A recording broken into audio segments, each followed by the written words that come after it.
Well, there's this ancient story at the beginning of the Bible that tells us a lot about who we are as human beings. The original humans, Adam and Eve, are in the garden and they refuse God's rule over them, and so they're removed from God's garden home. Now, they were made to rule underneath God. They were made with a distinction from the rest of creation, the animals and everything else. Now they're removed from this garden home, they're exiled away from God's presence and place. And there's this curious line as they're sent out about how God makes for them garments of animal skin for Adam and Eve. Now, we don't get much description as to what this means. We know that they try and cover themselves with fig leaves, and that's kind of insufficient, and God does give them a covering that is more sufficient. But I want you to also notice this about the story. As Adam and Eve are removed from that garden, as they are sent out, as the man and his wife walk out into the wilderness, we do get another picture that human beings now look a little more like the animals because they're wearing these skins. Human beings who have such dignity and majesty and power, certainly they retain some of that, and yet their distinction from the animals, well, that's a little blurred now. As they trot out of the garden wearing animal skins, they're human, yes, but beastliness covers their humanity. The Bible will go on to tell us story after story, not only about human beings' potential to build, but their way of building families and communities and cultures that are actually covered in beastliness, as it were. We use the phrase a wolf in sheep's clothing, meaning someone's true nature is covered. We're kind of the opposite as human beings, though, aren't we? We're a people in beast clothing. We long to live according to who we truly are, to our true human nature, and yet continually we fall short of that mark, unable to shrug off the animal skin. We just can't quite help playing the beast. Now, why do we start with that story? Well, as we continue in the book of Daniel, again we see this man, King Nebuchadnezzar, who is such a beast. In fact, he's such a human covered in beastliness. We're going to be seeing a little bit more of him. Last week we saw him, certainly. He was the dictator. He's extreme and violent and susceptible to the ploys of those in his court. But this week we're going to see him in a little bit more colour, a little bit more complex. He's a mixed man, confused. When we hear chapter 4 read, he launches into this praise of the Most High God. It's really bizarre in some ways. It sounds like a call to worship in a Presbyterian church. He says, "It's my pleasure to tell you about the miraculous signs and wonders that the Most High God performed for me. How great are his signs, how mighty are his wonders." Strange. He almost understands something of God's kingdom, and yet we also know from Babylon's history there wasn't great reformation because of a king who knew the Most High God. And notice his words, God performed those signs and wonders for me. It's still Neb at the centre of the kingdom. He's also mixed because he says he's home and content and prosperous and it's all going well, but it's pretty clear that heavy lies the crown on his brow, to quote Jack Nicholson from The Departed. I think it's hard, paranoid, anxious work to be the king of a superpower like Nebuchadnezzar. And we see that because this dream, he has a dream and it gets under his skin. Another dream this week.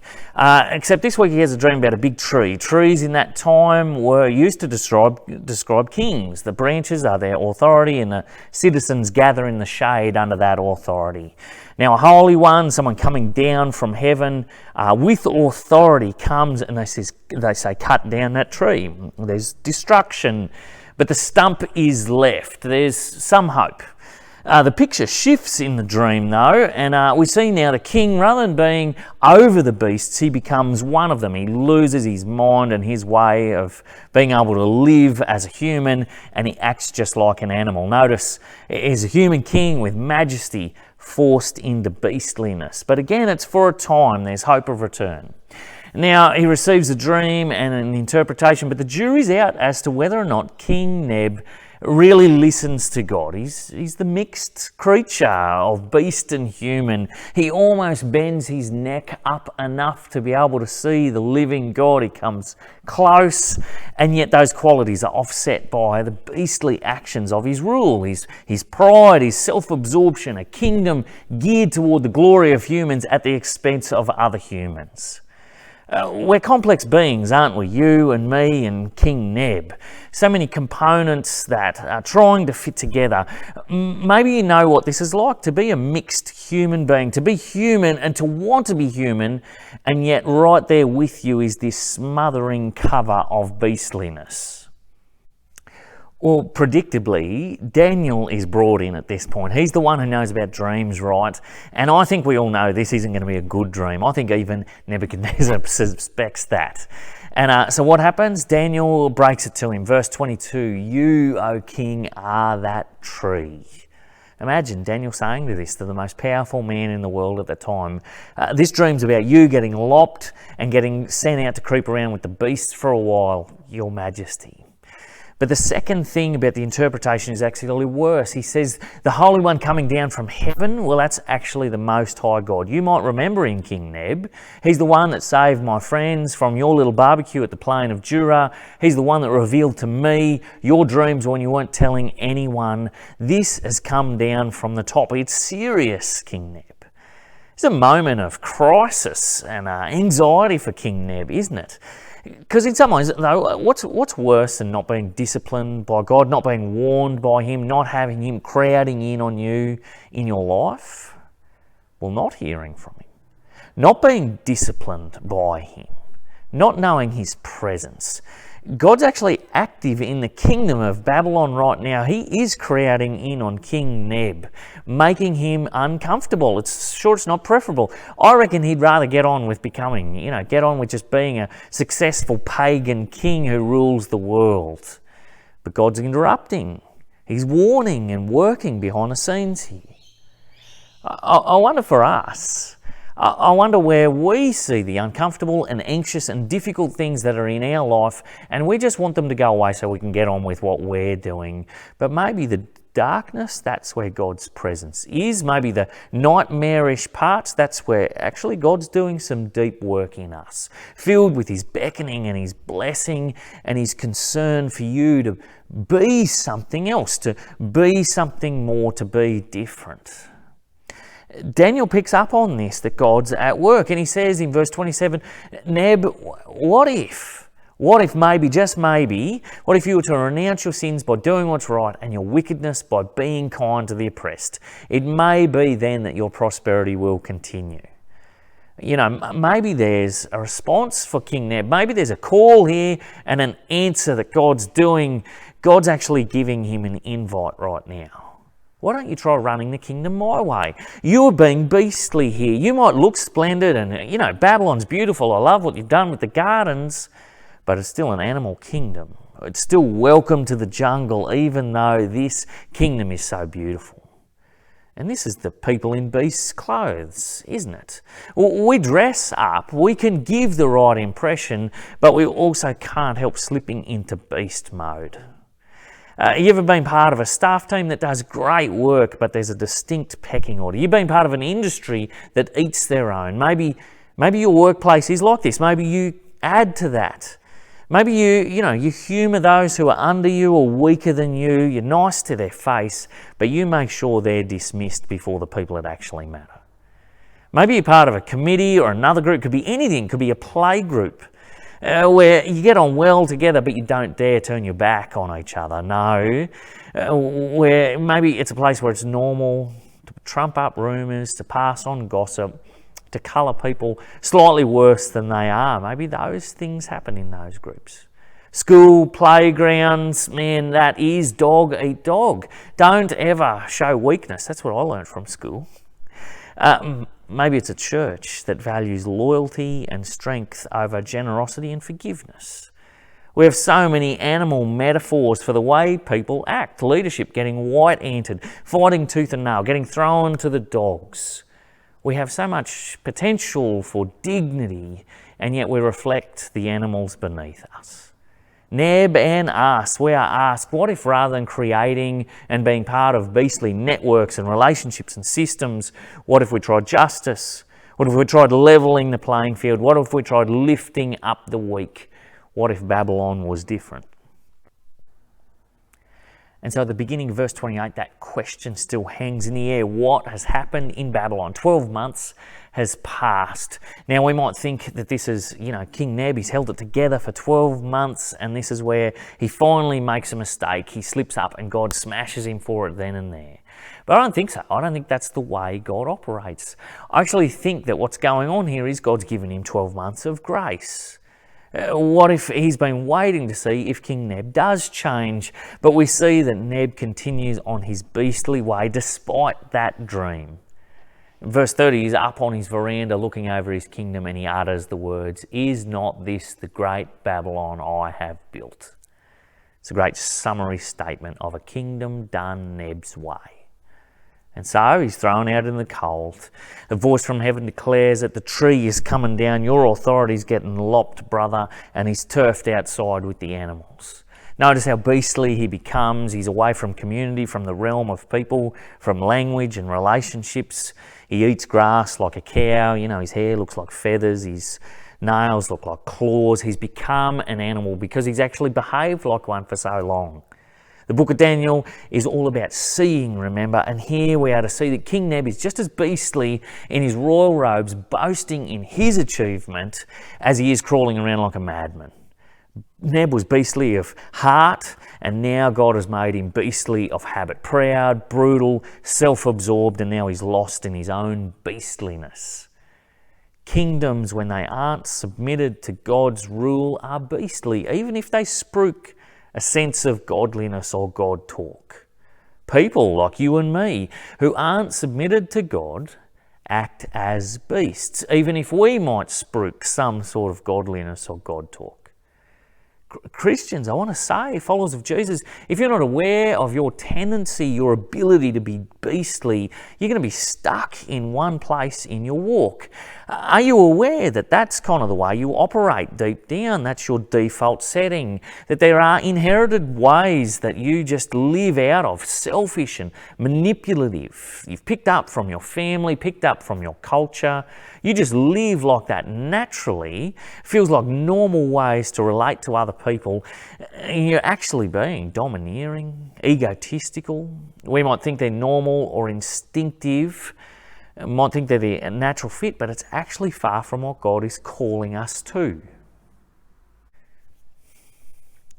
Now, let's remember what Christianity, what following Jesus is all about. I'm not telling you today that to be a true human is to, use your cutlery and have nice manners and mind your language. No, it's not about that. It's about being given the power to be a human again, the human you were created to be. It's about being gifted the ability to take off the beastly covering.